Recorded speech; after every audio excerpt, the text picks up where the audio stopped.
Оо сайн багш. Өдрийн минь Дэвтрээ биччихсэн юм уу да? дэвтрээ бичиж байна. За нэг цаг ороод л гараад ирлээ дээ. Нэгдүгээр ангийн зурлага бичгээд бас бэрхшээлтэй шүү те. Тэгэл олон хүүхдийн дэвтрийг чинь багш зүгээр гараа шилтэл бичэн штэ. Тэгээ шүү дээ. Миний хүүхдтэй үеийнгийн хүүхдэд одоо нэгдүгээр ангид орох гал манай найзууд надраа залгаад байна л та. Тэгээд одоо нэгдүгээр ангид орвол юу чухал вэ? Юу хэрэгтэй байна? Тулгамж байгаа асуудлууд юу байна? Ямар багшийг сонгуул зүгээр вэ? Аль сургуульд өгвөл зүгээр вэ? Иймэрхүү асуудлууд надраа их орж ирж байна. Мөн сошиалгаар бас яваад байгаа ажиглагдаж байна. Сургуультай сая нөгөө сургуультай танилцах өдрөлөг нийслэлийн бүх сургуулиуд дээр явагдсан. Тэгээ эцэгчүүд маань мэдээлэлээс хол учраас нөгөө сургууль бүртгээд эхэлсэн үү гэдэг ойлголт яваад байна. Тэгэхээр хичээлийн сургуульд 1-р ангийн бүртгэл бол 8 сарын 20-оос хойш л явна гэдэг мэдээллийг бид нар бас эцэгтэй сайн хүргэмээр юм байна даа л гэж бодож байна.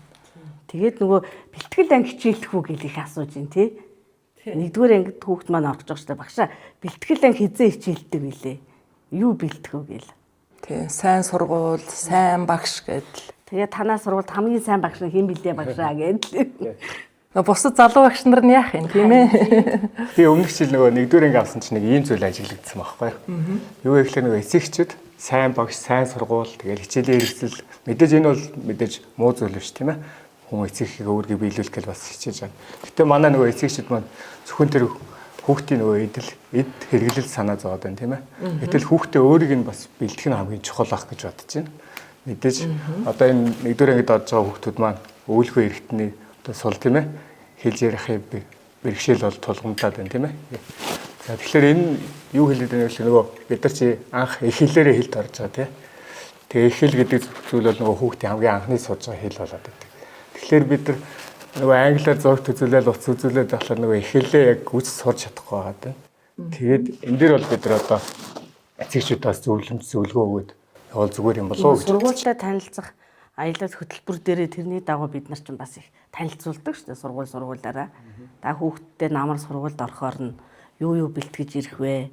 Хүүхдтэй юу зөвлөж чиглүүлсэн байх вэ? Зуныхаа амралтаар хүүхдтэй одоо хүүхдтэйгээ нээлттэй сайхан ярилцаарай.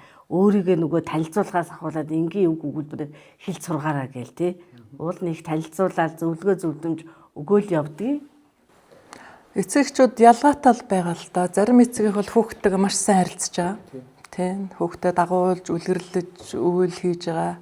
Зарим эцэгчүүд бол хүүхдтэй утсаа өгчөөд л тэгэл орхичдаг. Өөрөөсөө бид нар ажилтаа байна, завгүй байна гэд. Ингээд хүүхдээс өөрийгөө чөлөөлчдөг. Тэгэхээр ерөөсөө амьд харилцаа хамгийн чухал.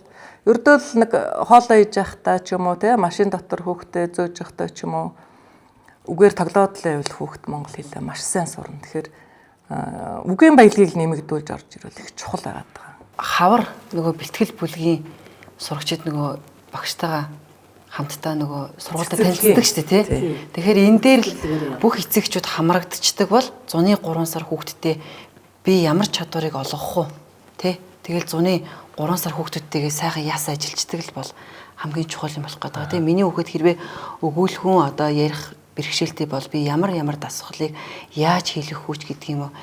Тиймэрхүү зүйлүүдээ сайн судлаад ороод ирвэл нөгөө уншихад авиан дуудлах чухал шүү дээ тий. Тэгэхээр хүүхдэд бэрхшээл бас баг гарч магадгүй л. Нэг айлын хүүхд уйлаад исэн гэсэн. Яасан гэсэн чинь миний нэг үсэг дутуу намайг сургууль авахгүй байх гэдэг. Ир үсгээ хийж чаддаггүй. Тэгээ бид нар бол нөгөө биеийг нь эхлээд маш сайн бэлдэх чухал юм шиг байна. Гутлаа авдаг тийм ээ. Цэцэрлэг дээр нөгөө хүүхдээ авах гээд нөгөө эцэг эхчүүд өөрсдөө хувцсыг өмсүүлчихдэг шүү дээ тий. Тэгээ 1-р ангид ч ямар эцэг эхчүүд орох биш ангид орохгүй хувцсыг өмсүүлэхгүй тэрэн дээр бас их уддаг шүү. Тэгэл багш чи ерөөсө тарахтаа бүгднгийнх нь хувцсыг өмсүүлээ цахилгааны датаар гутлын нүдээ. Өвлийн цагт бол хамгийн хэцүү. Тэгэл тарахад чинь бас нэг юм байдаг шүү дээ нөгөө миний хүүхэд 6-аас хүрсэн учраас сургуульд орох ёстой л гэж бодоод байдаг. Тэгтэл хүүхдийн нөгөө сэтгэл зүй гэдэг юмыг бас эцэгчүүд нөгөө архитуулчихдээ шүү дээ тий. Хүүхэд нөгөө айгаад би асууж чадсангүй тий. Наад захын гэдэг шүү дээ. Би айгаад багштай хэлж чадсангүй. Тэгэхээр хүүхдийг нөгөө нээлттэй болгохын тулд эцэгчүүд эхлээд хүүхдийнхаа сэтгэл зүйг бэлтгэх ёстой. Би нөгөө багштай хэлсэн чи айгаад хэлж чадсангүй. Ээж аав та хэлчих гээл тий. Тэгэхээр ээж аав нар өмнөөс нь багштай ярьж эдгээр чинь бас буруу. Тэгэхээр тэр 6 насны онцлог дээр угаасаа том хүмүүстэй харилцах чадварыг хөгжүүлэгдсэн байдгийн. Тэгэхээр хүүхдүүд чинь үеийнхэнтэйгээ харилцчаал шинэ орчинд өөр орчинд ороод ирэнгүүтээ ангийн багштай юу болж байгаа болохгүй байгаа илэрхийлж чадахгүйгээс болоод тэгээ суралцахад бас бэрхшээл үүсээд яваад байдаг. Тэгэхээр суралцсан хамгийн бас нэг бэрхшээлэл ерөөсөө л тэр сэтгэл зүйн гэж боддог шүү дээ. Сэтгэл зүйн чухал тий. Чи сургууль бие махбод гэдэг дээр 6 настай хүүхдийн гар сарууны булчингийн өгж сул байдаг. Тийм учраас ээж аауд нөгөө өмнөх аргаараа хүүхдээ маш их бичүүлж, зуруулж, будуулвал энэ сайжирна гэд бодоод идэг. Тийм учраас хүүхдтэйгээ тэр гарын булчингийн цуцаахгүйгээр магадгүй өөр дасгал хөдөлгөөнөөр гарын булчинг сайжруулах тийм аргуудыг сураад хүүхдээ ядраахгүй тийм ээ тэгж ажиллавал их зүгээр байгаа. Одоо гарын булчинг сайжруулахад үдээс үдэхэд баримлын шавар, яга тоолонд бол цаасан нугалмаа гэд их олон аргууд өгдөг шүү дээ. Дээрээс нь нөгөө номтой ерөөс ажил сураг орж ирдэг. Ном дэвтэртэй. За яг хоо дэвтэр дээр бичнэ. Ном үзэхдээ бол номны нүүр айлуу, хаанаас нь эхлэх үү, яаж эргүүлэх үү гэдгийг мэддэг. Ингээд хууцыг эргүүлж чаддаггүй. Номыг одоо ажиглаж доторх юмыг сайн ажиглаж мэдрэх бас чадвар сул ээж байдаг. Тэгтэл утсан дээр бол ерөөсө дураараа ажиллаж байгаа мөртлөө ном үзэх чадвар сул ээж байдаг. Тэгэхээр номтой ажиллах сургууль их зүгээр санагдаад байдаг. Өхөн боломжтой бол нэг оройд ном уншиж өгөөд нэг бүлгэр уншиж өгдөг бол сонсох чадвар тий. сонсож чадвар. Наад захын сонсож байгаа хөлт чинь бас нөгөө үгийн баялаг ямар болох вэ? Үгийн нөөц гэдэг юм их чухал шүү дээ тий. Ер нь бол нөгөө зөв ярьж одоо сонсож чаддаг хүүхд бол нөгөө алдаагүй зөв бичих чадвар нь илүү хөгжсөн юм шиг надад ажиглагдчихсэн л та. Тэгэд одоо танд багш нарын ярьснаар нөгөө эдгээр дадал хөвшлүүдтэй эдгээр сэтгэл зүйн орчныг эцэгчүүд манд бэлтчих юм бол нөгөө сургуульд орсны дараа багш эцэгхийн хоорондын нөгөө нэг тийм үйл ойлголцол гайгүй байна гэсэн үг шүү дээ тийм ээ. Ерөөсө 6 настай хүүхдийн онцлог болохоор дараагийн үр дүнг бол тооцоолдоггүй. Шууд хүлээж авдаг. За чи энийг хийгэрэл гэсэн бол энийг л хийлгэн. Энийг хийхгүйгээс болоод ээж нь одоо ажилласаа хоцрон ингэн тэгнэ гэдэг дараагийн үр дагаврыг өрнөх бодохгүй. Бодсон ч мартдаг. Тийм учраас ээж аваад үр дүн одоо дараагийн одоо үүсэх асуудлаас илүү зүгээр өөрсдөө дагуулаад үлгэрлээл хамжаал одоо дуусахгүй байгаа юмд тусалж дэмжээ дуусгаад энэ төр тусалж дэмжин гэж нөгөө хүүхдийнхээ дэвтэр дээр бичих үедээ тий 6 наснууд бас нөгөө нэг эхэлснээр дуусахгүй байх магадaltaй байдаг. Яг тийм тэгэхээр тэрэн дээр нь яаж ээж байгаа дэмжээд ч юм уу тий. Одоо бид нар тэр ийм эцэгчүүд маа нөгөө ирээ уулж штэ манай хүүхд яаж ийн гээл тэгээ гэртээ бол тэгэхээр би зөрүүлээд ингэж асуудаг. За гэртээ яаж ийн гэж асуудаг. Тэнгүүд багшаа ээжбигээс 0 орчод ирээ. ээжби цай уумаар байна. ээжби усуумаар байна гэж тэгдэг гинэ. Тэгэхээр тэгвэл яг анги дээр наадаг зүйл чинь багшд нь бас ажиглагдаад байгаа учраас хүүхдээ одоо доктортой суулгах тал дээр нь бас анхаарах хэрэгтэй. Яг энэ байдал нь гэртэнд ажиглагдж байгаа ч зүйл чи одоо анги дээр бас яг тийм дадал хөвшилтэй байгаад байна гэсэн үг. Тийм учраас нөгөө зарим мэдээлэлээ бүрэн гүйцэд авч чадахгүй, хичээлээ бүрэн дуусгах чадахгүй тийм асуудлууд үүсээд байна.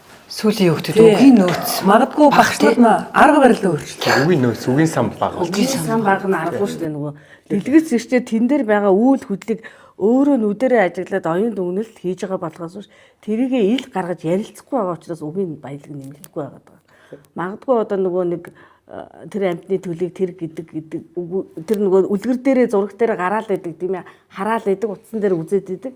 Тэрийг эцэг ихэн дамжуулж асуухгүй энэ ямар амтны багсан ямар амтны төлөвч гэж хариулахгүй учраас үгийн нөөц багасдаг баг. Тийм нөгөө харилцан ярианаас л одоо үгийн нөөц ахин үздэг тийм хүүхдтэйгээ юм ярилцаад байдаг. Тэр хүүхд чинь үг болгоны утгыг мэдэхгүй байгаа учраас цаашаа явж чадахгүй ингээ бэрхшээл үүсээ зогсож байгаа байхгүй. Тэгэхээр тэр үгийн утга бол нөгөө бодит байдалтайгаа энийг үхэр гэдэг, энийг тугал гэдэг те ингэж дуурахын мөөрнө гэдэг ч юм уу ингэж үгийн утга болгоныг эцэг их ингээ алхан тутамдаа таниулж явахгүй бол ерөөсөө үгийн утгыг ойлгоогоос олоод цаашаа явж байна.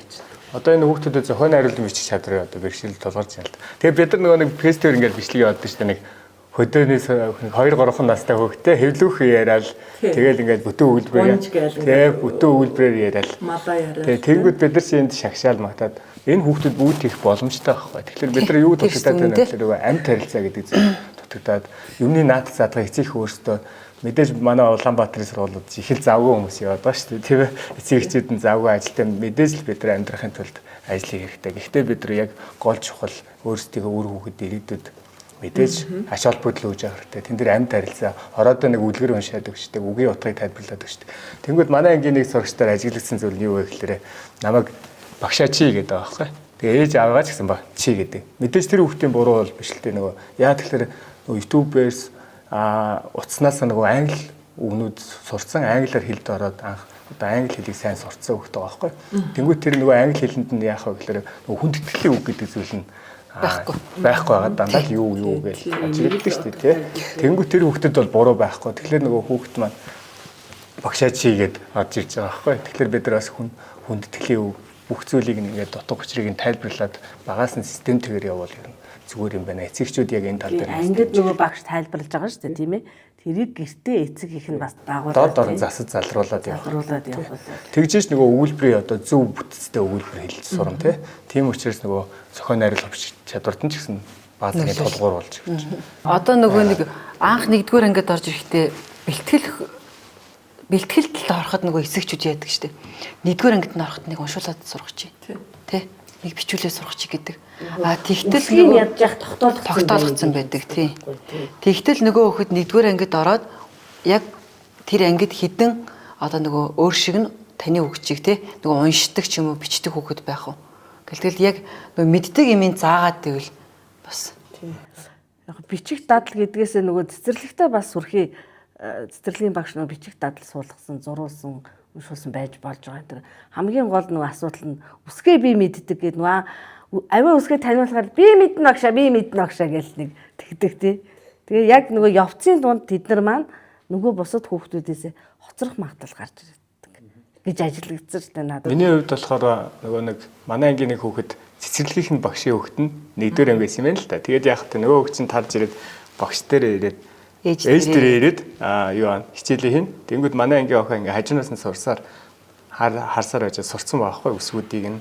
Тэнгүүд тэн дээрээс юу ажиглаж байгаа нөхөр нэг авийн дуулгын зөрөө ажиглагдаад байна. Юу хэлэх гээд байна вэ гэхээр нөгөө багш эцэгчүүд нэг арга зүгээр явах юм бол сургалтын чанар илүү сайн ажиллаж.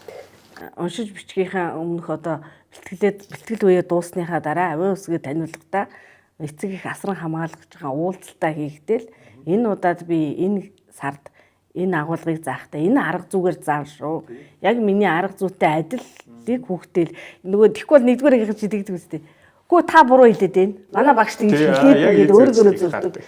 Багш үг аягүй чухал гэдэг тийм нэгдүгээр ангийнх. Та бол буруу, та баг мэдгүй байгаа юм шүү. Манай багш ингэж хэлээгүй гэдээ дараад идэг чинь нөгөө багшийн арга зүй, эцэгхийн арга зүй хоёр жоохон зөрөөд идэг. Гэтэ манай багш нар бол эцэг эхчүүдийнхаа уулзалт зөвлөгөөнөр бол танилцуулаад явдаг тийм. Хамгийн гол нь тэрийг бас нөгөө анхаарч сонсож сууж байгаа хүмүүс хэр байна вэ гэдэгт л учраа байгаа. Хоцрогдол их гиснээс одоо ингээл нэг ангид 30-40 хүүхэд орж ирэн тэгэл хоцрогдол үүсдэг штэ тийм ээ. Тэгэхээр тэр хоцрогдол үүсэх магадлал юунаас байдгүй гэхээр эрүүл мэндийн байдлаас, гэр орны одоо эцэг эхийн анхаарал халамжаас гэл олон юмнаас үүснэ л дээ. Тэгэхээр бидний нэг ажиглагдаад байгаа юм нь эцэг их сургуульд орохоос өмнө хүүхдийнхээ эрүүл мэндийг л маш сайн үзүүлээд бүр хамгийн ихний үзүүлэх юм нь болохоор хараа байгаад байгаа. Хүүхд маань анги танхимд ороод хой нуурд суун. Тэгээд ирэхээр самбар дээрх юм ажиглаагүйгээс ч юм уу нэг бол одоо багшаагаа хэлж яаж байгааг сонсоогүйгээс ч юм ингээд эцэг ихтэй хэлэхгүй эцэг нь анзаарахгүй байснаас болоод хүүхэд бэрхшээл үүсчдэг. Тэрнээсээ болоод хичээлээсээ хоцрогдоод байдаг. Тэгэхээр эцэгчүүд хүүхдийнхээ эрүүл мэндийг одоо маш сайн үзүүлээд ирүүлэх сайн байгаа. Бид нар цаг хугацаа алдаад байдаг. Тэн дээр анхаармаар байгаа. Тийм шүү. Нөгөө суудлаа сэлгэж сууж байгаа нөхцөлд нөгөө харааны юу маань анзаарахгүй тий. Тэгээ нэг газар одоо удаан хугацаанд суусан нөхцөлд анзаардаг шүү дээ. Энэ танай сургууль дээр ингээл оруулмаар байна гэл ингээл зүтгээд идэв шүү дээ. Харьяалын уус тий. Тэгсэн мөртлөө танай сургууль болчмоор байна. Тэр багш ангид л өгчмөр. Тэгвэл бүх юм болчих гээд байна. Энэ төлөлийн асуудал дээр багш. Сайн багшийн ангид л орчвол бүх юм болчих гээд байна гэдэг тий. Тэгтэл нөгөө сайн багшийн ангид ямар ч багшийн ангид байсан тий. Сайн ч байсан багш л бол багш шүү дээ тий. Тэгэхээр одоо хүүхдтэйгэл сайжлах хэрэгтэй байхгүй хамгийн гол нь миний хүүхэд сайн багшаа ингэж орчвол бүх юм болчих гээд байна. Миний хүүхэд сайн сургуульд орчихвол юм бол бүх юм болчих гээд байна. За ямар нэгэн байдлаар нөгөө сайн багшаа ингэж оруулчлаа тий. Сайн багш гэж ямар багш. Сайн багш гэдэг чинь одоо бүгд л адилхан сургуульд өгсөн, адилхан арга зүгээр заалгасан тийм ээ. Хөлбөрийн тий. Хөлбөр төлөвлөгөөнийхөө дагуу явж байгаа бүх юм нийслэх сурах хичээгээд Одоо ажиглаад байх сайн багш гэж хэнийг хэлэх вэ гэдэг нь хүүхдүүдийн өмнөөс би өөрөө хүүхд болоод багш нарыг ажиглаж үзэж байгаа. Тэгэхээр сайн багш гэдэг маань маш харилцааны өндөр ур чадвартай. Тэ хүнийг ойлгодог. Тэ амлсандаа хүрдэг. Яг цаг хугацааг баримталдаг тийм үү? Бусдыг манлайлдаг. Заавал одоо бүр өндөр дээд түвшний мэдлэг бол мэдээж багш хүн чинь мэдлэг боловсралтай л орж ирж байгаа. Суралцсан тийм. Тийм бүр хязгааргүй өндөр мэдлэгтэй. Багш нар биднэрт цаг тутамд одоо арга зүгөө өөрчлөлтөд шинжилдэг. Миний бодлоор бол одоо хамгийн хувирган өөрчлөх чадвартай мэрэгчлүүдийн хувьсах мэрэгжлийн нэг ч багш шүү дээ тийм ээ. Ялангуяа багангийн багш бид нар ч одоо олон судлагдгуун заадаг. Одоо сайн сургууль сайн багшаа хайж явж байгаа. За яхаа тэгээ нэг хүснээр оллоо тий. Орлоо. Тэнгүү тэнд нөгөө нэг за би одоо өстө сайн багш тэгсэн одоо манай хөгцөөр л өстө мондог болчихсон сайн багш. Ингээд бүх юм болчихно гэдэг ингээ орхичдаг хөвгт. Тэнгүү тэр тухайн ангид болж байгаа процесс тий. Тэр ангийн ачаалал хүүхдийн тоо тийм ээ. Багшийн хүртээмжтэй байдал сурч өдөр багш хурж ажиллаж чадчихэв нүггүй гэдгээс их юм хамаарч байна тий. Мөн тухайн хүүхэд нь сурах арга барил дадал хөвшилт одоо сайн суралцаж явж гэнэ үү гэдэг дээр бас асуудал үүсээд байгаа. Нэг сайн багш гэж хайсараа 50 60 хүүхэдтэй ангид оруулцдаг. Тийм. Тэгээд эрүүл мэндийн байдлаас тэр агаарын хүрэлцээ, тэр тоосчлт гээл тий. Сургалтын цаг бол сургалтын цаг, амралтын цаг бол амралтын цаг штэ. Тэгтэл өглөө бүр нөгөө хол сургуульд авчирч ихэнд бол бүр эрт босгоол нойрмог чигээр нь явж авчирч өгнө. Хүүхэд нь унд цагааж бүтэн ууснагүй тийм үү. Тэгээд оройд тарангуут дахиад нөгөө хол замдаа түгжрээл хүүхдээ зөөд. Энд бол ерөөсөө нөгөө хүүхдээ сайн сургууль амжилттай сурах гэж бараг л хүүхдээ залхаачж байгаа. Бичээ залхаачж тий. Ядрааж байгаа тий. Хоцрогдолд оруулах. Тэгээ нөгөө өдөр хичээл дээрээ унтах зүүрүүд. Тийм. Тэгээд гэрийн даалгавраа гүйцэтгэхгүй. Манай ангид нэг тохиолдсон шүү дээ нөгөө хичээлдээ ирчээд унтаад байсан. Тэр хид удаа ажиглагдсан л та. Тэгээ би бүр эцэг ихтэй нуулзаадгүй. Манай хүүхд одоо өдөр яг л ингээл хичээлийн цагаар унтаад байна. Даалгавраа тийм их удаа хийгээд энэ миний өгж байгаа гэрийн даалгавар одоо тий ихтэй дээ нөө яг яагаад байна гэд асуусан чинь харин тийм ээ багшаа манай хүүхд харин би тэгэд унтцیں۔ Тэгээ өрөөндөө ороод унтчаад бид нарыг унтсны дараа өрөөндөө уцаа шүнжэнгөө үдцсэн байлээ шүү дээ гэдэг. Тий.